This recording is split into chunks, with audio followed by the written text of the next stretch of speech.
All right, Shalom. First and foremost, I want to give all honor, glory, and praise to Yahweh, Bahashem, Yahweh Shai, Bahashem, Rakwakadash. Double honors to the elders, the great millstone, and peace and salutations to the brothers that are doing this work in true sincerity. And let's get right into the lesson. This is Psalms 46 and 3. It says, "Put not your trust in princesses, nor in the Son of Man, in whom there is no help." And basically, not your trust in princesses, and that's what 2/3 of our people do. The so-called Black, Latino, Native American. That was proven by this what you call election that we just recently have, where they voted in, so they believe a commander in chief, President Trump, Donald Trump, wherever the fuck you want to call him. And the majority of the voters that voted for Trump, was the so-called Black Latino, because they buy into the dream or the lie that things are going to be made right by this man. When in all actuality, you know, he's going to bring about your hell. That's why it says, "Whom there is no help." But these people believe that the government or politics or bureaucracy or legislation will help them succeed in this life. When the fact of the matter is that we are in our place of captivity. We are in a place where we are to serve out a punishment. It says, "His breast coat is forced, he returneth to his earth, and that very day his thoughts perish. Happy is he that hath the power of Jacob for his help, whose hope is in the Lord his power." And that's talking about Yahweh, the Heavenly Father, His Son Yahweh Shai. Because they the ones that put those princesses in power. They're the one that's running the show. And people refuse to believe that. Nobody wants to believe that there is no free will. No one wants to believe that the Lord set this world on a course from which there is no deferring from. And that course, that plan, is all written in the scriptures. The scriptures spell out exactly what the plans of the Lord are. Now, it doesn't give specific dates and times, but it tells you signs to look for certain things to occur.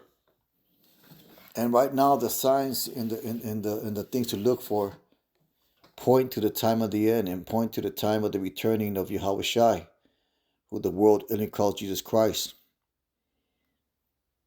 But yet still the world trusts in princesses or princes. Let's get Isaiah 30 and 12. This is Isaiah 30 and 12, and it says, "Wherefore thus saith the Holy One of Israel, because ye despise this word." See, they refuse to believe that the Lord has a plan of action. The Lord has a set course. The Lord has a predetermination, a predestination for them and for the course of this world. They despise the word. So, "Wherefore thus saith the Holy One of Israel, because ye despise this word and trust in oppression." Then an oppression is this system. If you think that this system that we live under is not oppression, then you the one that's deaf, dumb, and blind. Because even the apostles say that word government, it goes into mind control. So to trust in oppression or to trust in the government is madness. Trust in oppression and perverseness, and stay thereon. And perverseness is basically the folly and sin that they do, that they think that there are going to be no consequences for. So they trust in it because it's good. It feels good to them. It's agreeable to them.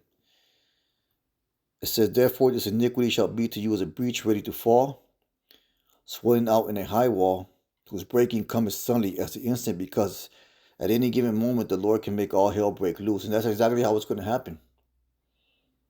9/11 was a example of that. One day everything was cool and you was so-called living your best life. The economy was good, jobs was good. You was able to do all the bullshit that you wanted to do. You weren't plagued by your conscience about the bullshit that you did, and then everything came crumbling down. Like I always say, the Lord can pull the ground from under you at any given notice. That's the fear of the Lord, knowing that the Lord can make today your worst day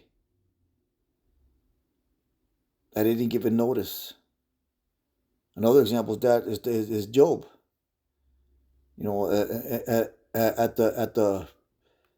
At the permission of Satan, under the permission of the Most High, made Job's life fall right from under him, like a domino effect. First this happened and that happened and this happened and that happened, and it just didn't stop. One day Job was living in prosperity and he was chilling with his children, being a good man, and everything was cool, enjoying all the blessings of the Lord. And the next thing you know, the Lord wanted to test him and allow Satan to basically rock his world. And that's going to be the time of Jacob's trouble. That's going to be one of the ways the Lord's going to prove the elect faithful and true. Because all our world is going to be rocked, man, and it could happen this week, next week, in a few months, hopefully soon. The Lord's going to make a sudden calamity fall upon America, which is going to affect each and every individual in every way possible. Food shortages, shortages of resources, lack of work, violence, race riots, you name it.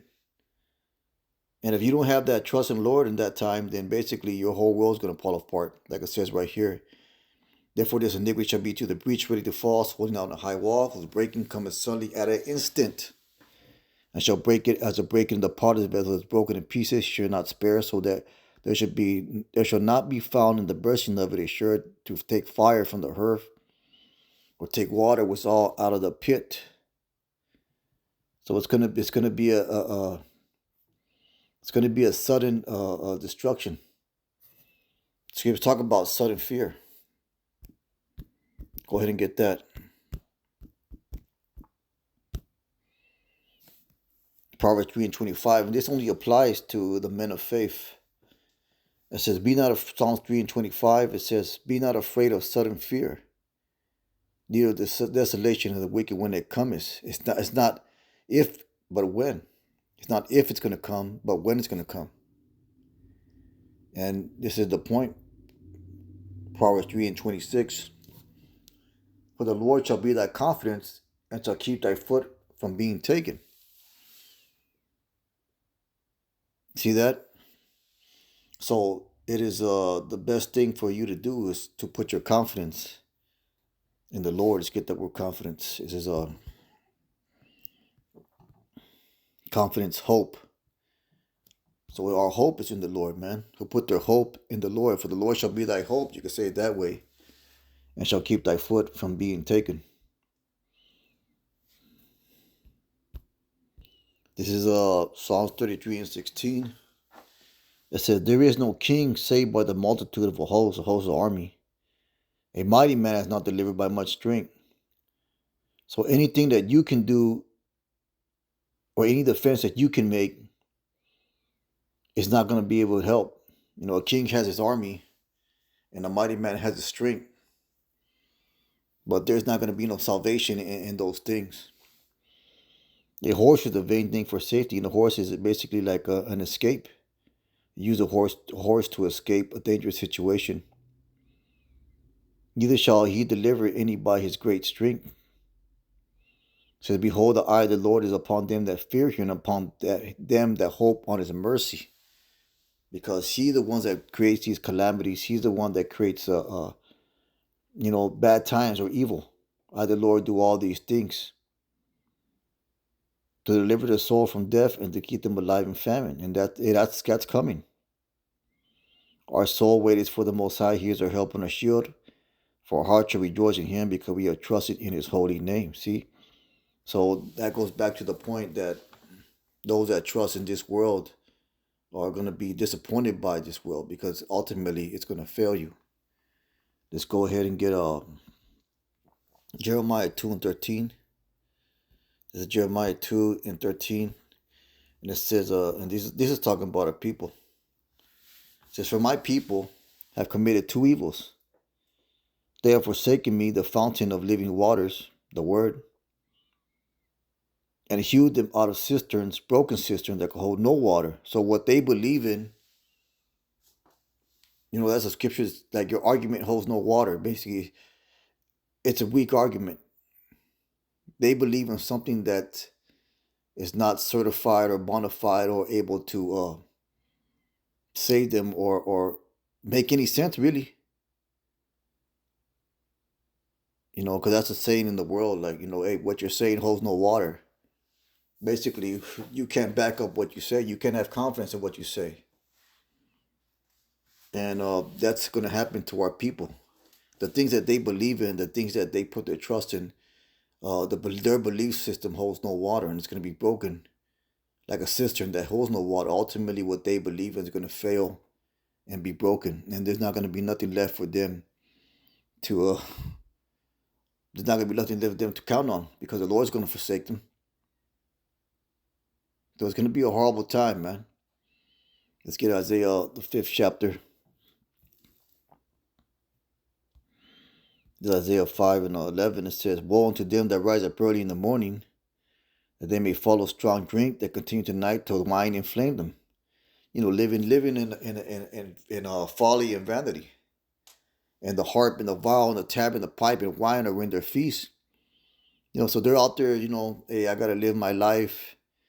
I gotta have fun. I gotta enjoy things. And they put all their trust in that. And they put not their trust really, but that's what they want to do with their life. They want to just have fun, just have a good life.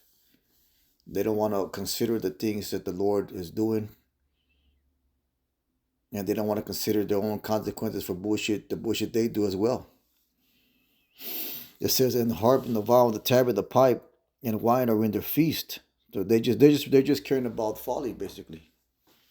But they regarded not the work of the Lord, neither considered the operation of His hand. They're not mindful of what the Lord is doing on the earth. Only the prophets of the Lord, the men of the Lord, are. So therefore my people are gone into captivity, because they have no knowledge, and their honorable men are famished, and multitude dried up in thirst. Therefore hell has enlarged herself, and opened her mouth without measure, in their glory, and their multitude, and their pomp, and he that rejoices shall descend into it. See, ultimately all these things are going to fail, man. So going back to Psalms 146 and 3, put not your trust in princes. Because everything that you consider of value in this life, ultimately those things are all going to fail. And the only things that are going to be of real value is your faith in the Most High. And this is a straight gate, and it's a walk that only one man may walk thereby, as read in the Apocrypha. With that being said, it's a real quick lesson. Most High will and hope is edifying. That will give all honor, glory, and praise to Yahweh, Bahashem, Yahweh Shai. Kahala, Yahweh, Bahashem, Yahweh Shai. Brothers, keep on pushing. Shalom.